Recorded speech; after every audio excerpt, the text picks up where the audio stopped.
सहारा enterprises तुमच्या स्वप्नातली गाडी आता कमी किमतीत.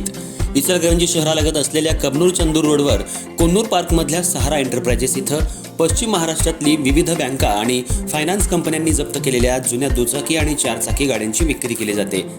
शोरूम किमतीपेक्षा 25 ते 50% कमी दरात, उत्तम स्थितीत आणि संपूर्ण कागदपत्रांसह त्वरित डिलिव्हरी.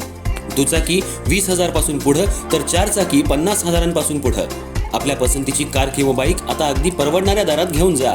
विश्वास, पारदर्शक व्यवहार आणि उत्तम सेवा हेच आमचं वैशिष्ट्य. पत्ता Konnur park, Kabnur Chandur road, Ichalkaranji. Proprietor Rajubhai Ajgar. संपर्क 8055810910 आणि 9860785786. सहारा एंटरप्राइजेस, दर्जा, विश्वास आणि बचत यांचं परिपूर्ण ठिकाण.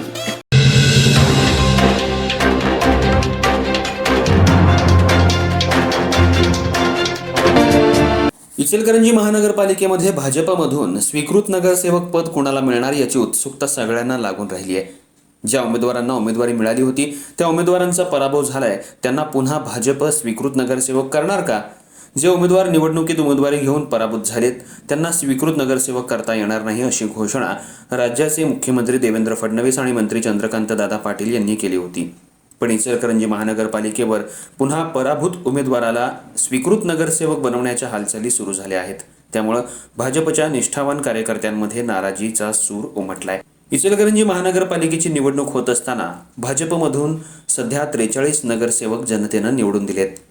तसंच स्वीकृत नगरसेवक बनण्याची उत्सुकता लागून राहिली होती. भाजपमधून ज्यांनी महानगरपालिकेच्या निवडणुकीत उमेदवारी मिळवून पराभव स्वीकारला त्यांनाच पुन्हा उमेदवारी देण्याचा घाट भाजपचे आजी-माजी आमदार का घालतायत? आज मुख्यमंत्री यांच्या दालनात स्वीकृत नगरसेवकांच्या नावाची घोषणा होणार आहे. प्रभाग क्रमांक 5 मधून सुनील पाटील यांनी भाजपकडून महानगरपालिकेची निवडणूक लढवली होती, पण त्यांना पराभव पत्करावा लागला. पण पुन्हा त्यांना स्वीकृत नगरसेवक बनवण्यासाठी हालचाली सुरू झाल्या आहेत.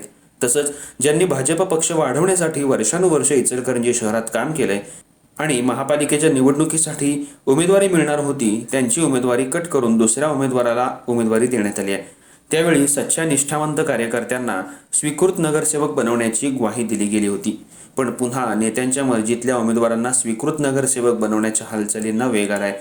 त्यामुळे भाजपमधील निष्ठावंत कार्यकर्त्यांना पुन्हा डावलून स्वीकृत नगरसेवक बनवण्यावरून सध्या भाजप पक्षात एकच गोंधळ उडालाय.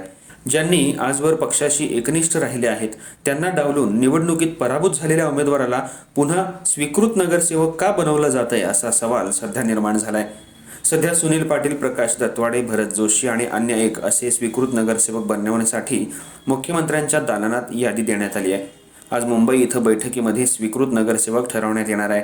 पण भाजपचे आमदार राहुल आवाडे हे सुनील पाटील यांना स्वीकृत नगरसेवक बनवण्यासाठी आग्रहाची भूमिका घेत आहेत. निष्ठावंत कार्यकर्त्यांना नेते मंडळी का स्वीकृत नगरसेवक बनवत नाहीत आणि दिलेला शब्द का पाळत नाहीत असा सवाल सध्या निर्माण झालाय.